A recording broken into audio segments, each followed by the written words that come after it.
Here's a run-through of how you're meant to gain mastery. The pause menu houses the Collections tab. Keeping the filter up here on Show All and delving into the category, you can see what you've collected in the game versus what you haven't.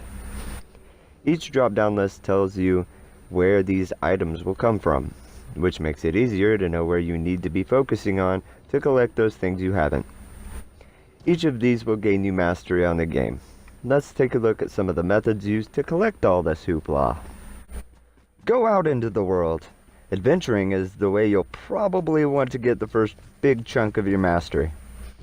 Dungeons are out here, so what we're going to do is run up in them and shoot all the inhabitants until they expire and break the chest at the end. Collect your loot. Loot can be looted. Loot can be loot collected in a loot collector. Fun! You gain mastery from violently plundering loot that you haven't already violently plundered. These unsuspecting, apparently evil things that you crash down on out of nowhere will gain you experience. Handing it to the boss or a group out of accursed skulls gets you an increased amount of experience, depending on what difficulty you're at. Recipes!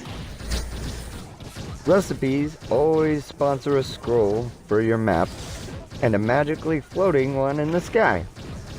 Each biome comes with its own recipe for its own bench made from the builder's crafting bench. Worry not, members of O13, all this is sorted in the club world.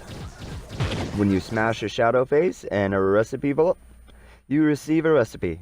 That's it. No loot. Stingy if you ask me. Leveling your class will earn you experience as well. Leveling other classes will as well, but you'll want to hold off on that process until you can reach Uber 9. I'll cover the reason why in the fishing tutorial and adventuring tutorial. See this giant sunflower with a giant ego? I'm pretty sure I just heard him say something blasphemous about my mother. These guys can be found in a peaceful biome with these little flower shapes in them. But you didn't hear it from me. We'll take him down a few pegs. If you have the resources to blow up the top petal, doing so is useful because the top petal missing or maimed can be seen from a distance, letting you know it's done. Explosives are also sometimes necessary to check the head. Just tell yourself you didn't have a family. They carry these bulbous things known as sunlight bulbs. Let's smash them all because of that thing I swear he just said. The head and under the bottom are random, and sometimes they yield a lot of sunlight bulbs, and sometimes they don't yield any. But it's always worth checking the heads, as there tends to be loads of them in there when there are. Only bother using explosives if you have an infinite source of them, like amount. Otherwise, you can join the club, Organization 13, which will include events for harvesting these in bulk with a team, who certainly have infinite explosives. Now go to a medieval highlands biome. I suggest going to the actual medieval highlands world, for this process will be much easier when it's squishy. We're going to collect some non-fun mushrooms here, which are rarer, fewer, and farther between than the sunlight bulbs. The good news is that you still need a whole bunch of them. And the bad news is that the good news wasn't really good news. Happy hunting!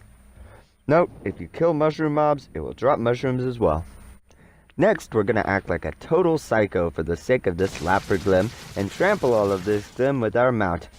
Shoot the shadow guardians here protecting it and turn what was once a lush field of nicely assorted flowers into a wasteland of shadow corpses. Glim can be attained from any grass, but if you find these laps from time to time, it's nice for collecting. And being an all-around creep who I'm still guessing is meant to be the protagonist? Mastery! That's right, I wasn't getting distracted. I saw you think that. Can be gained from all this by using the gardening bench. Each category in it, except for the first, is unlocked by attaining skill points. Make stuff like these sponges because I forgot all my buckets on one of my Minecraft saves. Each item you make in the latest category you've earned will get you a skill point. Use these things at the water to collect the water. Really need to remember my bucket. Once you've done that, you can go make rich fertilizer, which is used in future gardening tiers. Be mindful of plants marked decorative, as they have no real value and should probably be saved to make for after you've milked the system for all the mastery it's got. Next, we're going to the Radiant Realms. This, in the colorful Atlas thing, way over here in deep space all by its lonesome. Yeah, that one. This world's ore is all crystallized cloud, and it's everywhere. Collecting it isn't as easy as my fortress makes it out to be. Here is a Radiant Realms dungeon. I mean, it looks like a dungeon, but it's more like a timed target destruction challenge. Every time you break one of these things, you gain radiant shards that look nothing like them. Don't get too excited.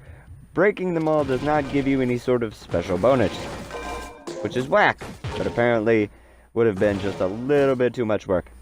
A lot like explaining all this to new Trove players. Thank you, Trove, for leaving it up to the club owners. Neat game tactic. Wink.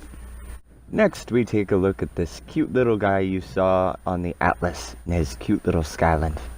Size him up by quite a bit, and apply your weapon to him till he pops like a balloon animal. These unsuspecting and light-themed but obviously evil hoarders of radiant caches will willingly hand them over once said popping has occurred. They also grant equipment from the radiant biome from time to time. The caches usually give you a decent 100 radiant shards, but can give you radiant styles or a radiant mount. Once we figured out that we're actually the bad guy in the game, we'll kill ourselves, but it's okay because if you fall to death in this game, you don't lose your magic find. Now that we've eluded the Radiant Realms for radiant shards and radiant weapon styles, let's use the Radiant Dayspring to... Oh wait, it's not the Radiant Dayspring. Come to think of it, I don't remember collecting any radiant weapons, just styles.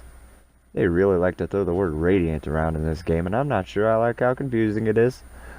Taking a look at the rune crafting table, you'll notice it's a lot like the gardening table, except for that it makes recipe and style stashes. This makes it a pretty decent source of mastery and easily wins over finding recipe blocks while mining. Also, once you get to the last tier, you will be able to make an assortment of tomes that grant you items for finishing dungeons. These are the kind of tomes you can use over and over again. I plan to stick a tome guide into the mix in the future. Also, this is where club portals and this flying carpet mount is made. I need a mount to craft a mount? Demanding much? Ring crafting is also a thing, but the ring crafting bench combined with what I've already showed you of the others should make it pretty obvious what you need to do. Last matter of business is the Chaos Core Crafter. No need for leveling this one up, but you do need a little luck from the Chaos chest to get Chaos Cores.